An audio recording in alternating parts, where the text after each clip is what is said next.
누가복음 8장 22절부터 25절까지 말씀을 함께 읽겠습니다. 어느 날 예수께서 제자들과 함께 배에 오르셔서 그에게 말씀하셨다. 호수 저쪽으로 건너가자. 그들이 출발하여 배를 저어가고 있을 때에 예수께서는 잠이 드셨다. 그런데 사나운 바람이 호수로 내리 불어서 배에 물이 차고 그들은 위태롭게 되었다. 그래서 제자들이 다가가서 예수를 깨우고서 말하였다. 선생님, 우리가 죽게 되었습니다. 예수께서 깨어나서 바람과 성난 물결을 꾸짖으시니 바람과 물결이 곧 그치고 잔잔해졌다. 예수께서 그들에게 말씀하셨다. 너희의 믿음이 어디에 있느냐? 그들은 두려워하였고 놀라서 서로 말하였다. 이분이 도대체 누구시기에 바람과 물을 호령하시니 바람과 물조차도 그에게 복종하는가. 아멘. 오늘 우리가 함께 읽어나갈 성경 본문은 누가복음 7장부터 9장까지 말씀입니다.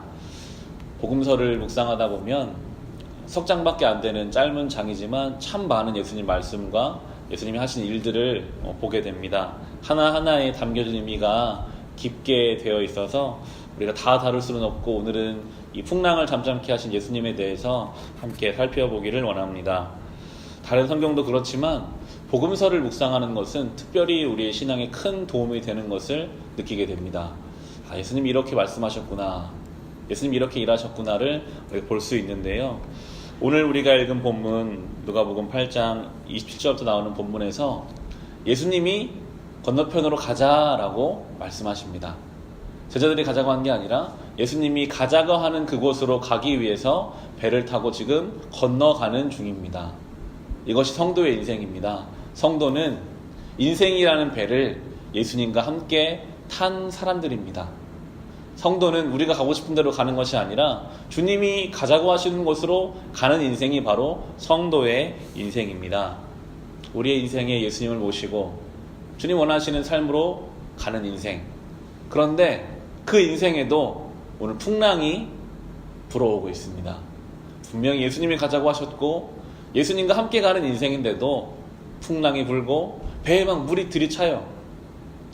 제자들이 그때부터 당황하기 시작합니다. 저도 교회 사역을 쭉 해오면서 하나님을 섬기는 교회에서 왜 문제가 생길까? 성도들의 삶을 이렇게 들여다보면서 분명히 열심으로 하나님을 섬기는 성도들의 삶에 이렇게 바람이 불고 물이 들어차는 일들이 생길까? 그런 생각을 해보게 됩니다. 제자들이 당황했습니다. 예수님이 옆에 있는데 지금 죽게 생겼는 거예요. 그러니까 상황과 환경이 눈에 보이는 것들 때문에 예수님을 향한 믿음보다는 두려움에 둘러싸여서 예수님을 깨우게 되고 예수님께서는 바람과 성난 물결을 꾸짖으시니 바람과 물결이 그치고 잔잔해졌다라고 나옵니다. 예수님 말씀하시니까요, 모든 것이 잔잔해졌습니다. 25절을 보시면 8장 25절에 예수께서 그들에게 말씀하셨다. 너희의 믿음이 어디에 있느냐? 그들은 두려워하였고 놀라서 서로 말하였다. 이분이 도대체 누구시기에 바람과 물을 호령하시니 바람과 물조차도 그에게 복종하는가? 라고 나오고 있습니다. 우리의 믿음은 우리의 인생의 배에 주님이 함께 타고 계시다. 늘 그것을 생각하며 사는 것입니다.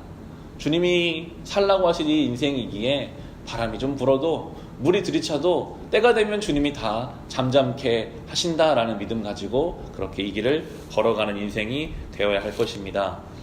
잘 안 돼요. 그렇게 알고 있지만 또 바람 불면 우리는 염려하고 근심합니다.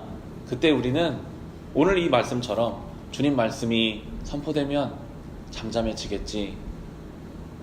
내일 주일 예배를 준비하고 있는데요. 한 주의 삶을 살아보셨으면 어떠셨습니까? 한 주만 살아도 우리는 때로 이 풍랑 가운데 있을 때가 있는 것 같아요. 바람이 불고 물이 들이찹니다. 그때 주님 주일 예배를 통해서 우리에게 말씀해 주셔서 주님 말씀이 우리의 삶 가운데 허락됐을 때 모든 풍랑이 잠잠해지고 바람이 그치는 것을 경험케 해 주십시오. 우리가 주일에 올 때마다 그런 마음으로 풍랑이 많았던 우리의 삶이 주님의 말씀 가운데 잔잔해지는 것을 경험하는 그러한 성도의 삶을 살아가시기를 바랍니다. 오늘 누가복음 7장과 8장과 9장을 읽어보시면 예수님이 많은 병자들을 고치십니다. 죽은 자도 살리시고 주님을 통해서 많은 인생들이 회복이 되는 내용이 나와요. 그런데 유일하게 누가복음 9장에 헤롯 왕만 두려워합니다. 어떤 이는 예수 안에서 회복과 치유를 경험하는데 어떤 이는 예수 그리스도를 보면서 두려워해요. 헤롯 왕은 세상적인 권력자였습니다. 예수님을 믿지 않는 예수님 밖에 있는 인생들은 예수님은 심판자시거든요. 예수 밖에 있는 인생은 예수 안에서 두려움을 경험할 것이고 예수 안에 있는 인생은 예수 안에서 치유와 회복을 경험할 것이라고 성경이 우리에게 분명하게 이야기해주고 있습니다. 오늘은 토요일 주일을 준비하는 날입니다. 말 한마디 생각 하나도 경건하게 준비하셔서 내일 예배 가운데 우리가 예수 안에서 치유 회복을 경험하는 복된 성도의 삶을 살아가시기를 주님의 이름으로 축원합니다. 기도하겠습니다.